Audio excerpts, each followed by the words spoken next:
Hindi class में आप सभी लोगों का स्वागत है। बच्चों, आज हम हिंदी दिग्दर्शिका के जो छठा पाठ है, षष्ठम पाठ है, सुभाषित रत्नानि, इसके प्रश्नोत्तर को पढ़ेंगे। इसके पहले के वीडियो में हम लोगों ने 5 पाठों के जो महत्वपूर्ण प्रश्नोत्तर है उनको हम लोग पढ़ चुके हैं। तो आप अगर इसके पहले के पाठ देखना चाहते हैं तो इसके पहले के पाठ इसके पहले के वीडियो में आ चुके हैं, आप लोग देख लीजिएगा। तो आज हम षष्ठा पाठ सुभाषित रत्नानि के जो अति महत्वपूर्ण प्रश्न हैं उनको हम पढ़ेंगे। संस्कृत में 4 नंबर के प्रश्न आते हैं, 2-2 नंबर के 2 प्रश्न आपको करने होंगे। तो अगर आप इसे ठीक से कर लेते हैं तो आपको इसमें पूरे नंबर मिल जाएंगे। अब देखिए, पहला प्रश्न है सुभाषित रत्नानि, ये काव्य का है। मूर्खाणाम कालः कथम गच्छति। अगर आपको प्रश्न की हिंदी समझ में आ जाएगी तो आप प्रश्न का उत्तर आसानी से दे पाएंगे। तो बच्चों, प्रश्नोत्तर पढ़ने से पहले आप वीडियो को पूरा जरूर देखिएगा ताकि सारे प्रश्नोत्तर आपको अच्छे से समझ में आ जाएं। और अब अगर चैनल को अभी तक सब्सक्राइब नहीं किया है तो ज़रूर कर लीजिए, क्योंकि आपके काम के जो वीडियो हैं इस प्रकार लगातार आते रहेंगे और आपको वो मिलते रहें, इसके लिए सब्सक्राइब जरूर कीजिएगा। तो हम लोग अब एक एक प्रश्न को पढ़ते हैं। तो मूर्खाणाम कालः कथम गच्छति, इसमें आपको इसका जो प्रश्न है इसको हिंदी में मैं बताती हूँ कि इसमें पूछा क्या गया है। कि एक श्लोक था, उसमें से ये प्रश्न है। तो मूर्खा माने मूर्खों का काल माने समय, मूर्ख लोग अपना समय किस प्रकार से बिताते हैं, ये प्रश्न है।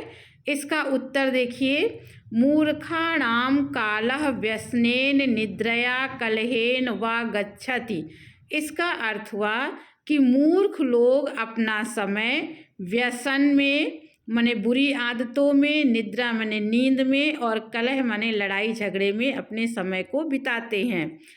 अगला प्रश्न है धीम ताम कालः कथम गच्छति। माने धीम ताम का मतलब होता है बुद्धिमान। बुद्धिमान व्यक्ति अपना समय किस प्रकार से व्यतीत करते हैं, तो इसका उत्तर होगा धीम ताम कालः काव्य शास्त्र विनोदेन गच्छति। अर्थात जो बुद्धिमान लोग हैं अपना समय काव्य और शास्त्र के विनोद में व्यतीत करते हैं। अगला तीसरा महत्वपूर्ण प्रश्न है, बहुत इम्पोर्टेंट प्रश्न है। सर्वधन प्रधानम किम धनम मस्ति। इसका अर्थ हुआ कि सभी धनों में प्रधान धन या श्रेष्ठ धन कौन सा होता है, तो उत्तर है विद्या धनम सर्वधनम प्रधानम अस्ति। माने विद्या रूपी धन सभी धनों में श्रेष्ठ होता है।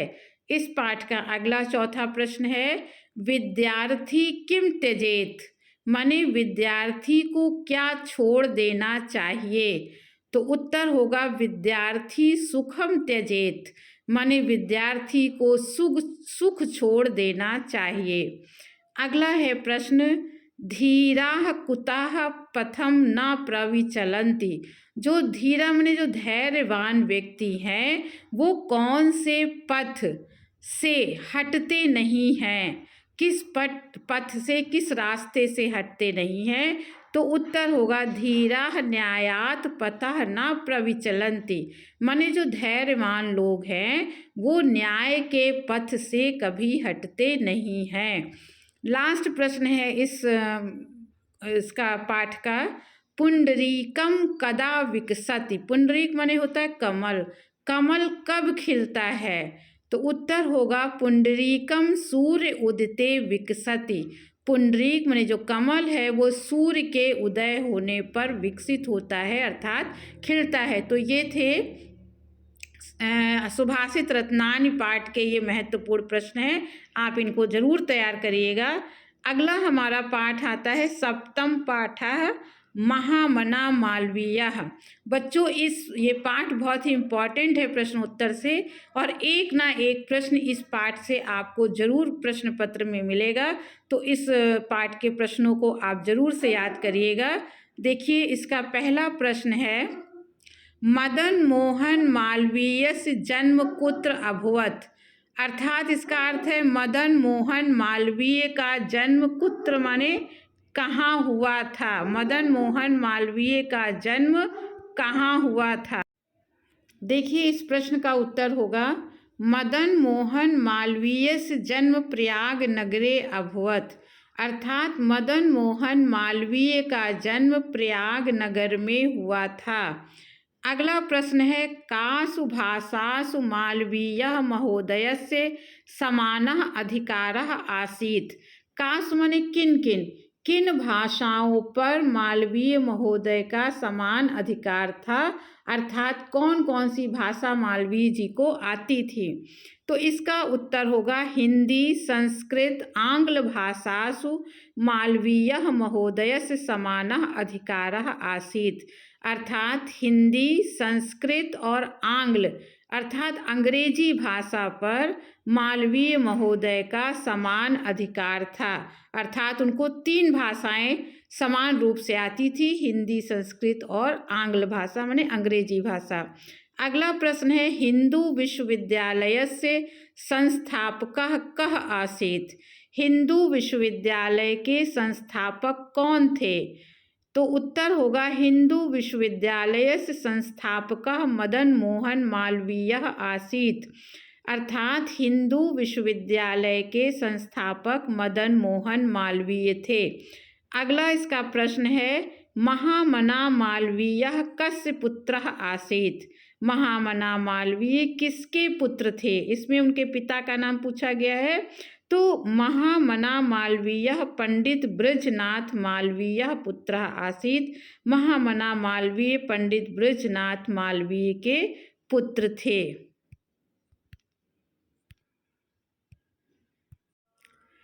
अगला प्रश्न देखिए है महामना मालवीयस्य सर्वोच्च गुणः कः आसीत्। इस प्रश्न का अर्थ है कि महामना मालवीय का सर्वोच्च गुण कौन सा था। तो उत्तर है महामना मालवीयस्य सर्वोच्च गुणः जनसेवा आसीत्।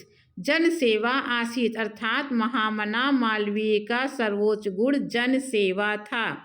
अगला प्रश्न है इसी पाठ का अंतिम प्रश्न है श्री मालवीयः कस्य विश्वविद्यालयस्य स्थापनम् अकरोत्।